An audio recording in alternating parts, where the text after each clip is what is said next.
Friends, അപ്പോൾ welcome back to J collections. അപ്പോൾ ഇന്ന് നമ്മൾ കാണിക്കാൻ പോകുന്നത് ഈ ഒരു ഹെയർ ബാൻഡാണ്. നൈലോൺ ബണ്ണ് അല്ലെങ്കിൽ നമുക്ക് എലാസ്റ്റിക് വലിയുന്ന ടൈപ്പ് ബേബീസിൻ്റെ ബണ്ണാണ്. അപ്പോൾ ഇത് സോഫ്റ്റായ മെറ്റീരിയൽസ് ആണ്. ഇത് നമുക്ക് എങ്ങനെ വേണേലും വലിക്കാം, സ്ട്രെച്ച് ചെയ്യാൻ പറ്റിയ ഒരു ടൈപ്പാണ്. അപ്പോൾ ഇതിൻ്റെ പല ഷെയ്ഡ്സ് നമ്മുടെ കാറ്റലോഗിൽ മെൻഷൻ ചെയ്തിട്ടുണ്ട്.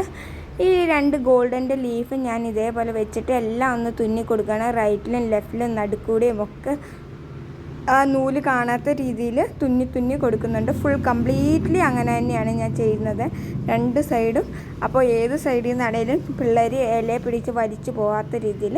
അത് കഴിഞ്ഞ് നമ്മൾ ഈ റോസ് മെറ്റലിൻ്റെ എടുത്ത് കോർക്കുകയാണ്. അപ്പോൾ ഇതേപോലെ കോർത്ത് വരുമ്പോൾ ഹോളുണ്ട്, നമുക്ക് സുഖമായി കോർക്കാം. ഒരു ഇതൾ വിട്ടിട്ട് അല്ലെങ്കിൽ ഒരു ഇതൾ വട്ടം ചുറ്റിയിട്ട് വേണം നമ്മൾ കോർത്തിട്ട് അടിയിലേക്ക് കോർക്കാൻ.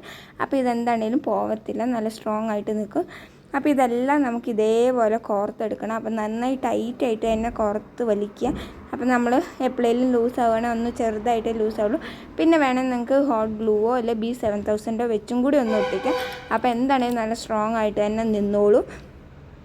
ആദ്യം തന്നെ B7000 ഹോട്ട് ഗ്ലൂവോ ഒട്ടിച്ചിട്ട് ചെയ്യല്ലേ.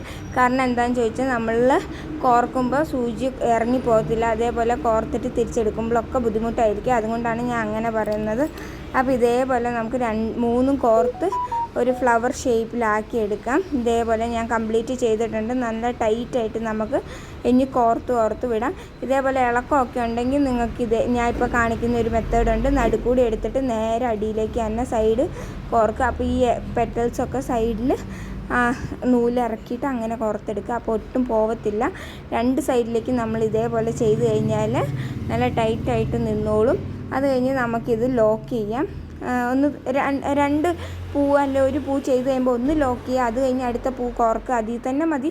പക്ഷെ എന്തെങ്കിലും ഒരു നൂല് എവിടെയെങ്കിലും പൊട്ടിയാൽ എല്ലാം കൂടെ ഊരി പോരത്തില്ല, ആ ഫ്ലവർ മാത്രമേ പോവുള്ളൂ. അങ്ങനെ മീൻസ് എപ്പോഴേലും കുറേ കാലം ഉപയോഗിക്കുമ്പോൾ. അപ്പോൾ ഇതിന് വേണ്ടിയാണ് ഞാൻ ഓരോന്നും കോർത്ത് ചെയ്യുമ്പോൾ ഫിനിഷിങ് നമ്മൾ കെട്ടിട്ട് കൊടുക്കുക. അപ്പോൾ കംപ്ലീറ്റ്ലി അങ്ങനെ ചെയ്ത് കഴിഞ്ഞാൽ നമുക്ക് നല്ല പെർഫെക്ഷനോടുകൂടി കിട്ടും. അപ്പോൾ ഫൈനൽ ലുക്ക് നമുക്ക് കാണാം. ഇതാണ് നമ്മുടെ ഫൈനൽ ലുക്ക് വരുന്നത്, നല്ല ഭംഗിയിൽ. ഇതിൽ നിങ്ങൾക്ക് ഇനി വേണേൽ അഡീഷണലി വേറെ എന്ത് വേണമെങ്കിലും ചേർക്കാം, വേറെ ഫ്ലവേഴ്സ് വേണമെങ്കിലും ചേർക്കാം.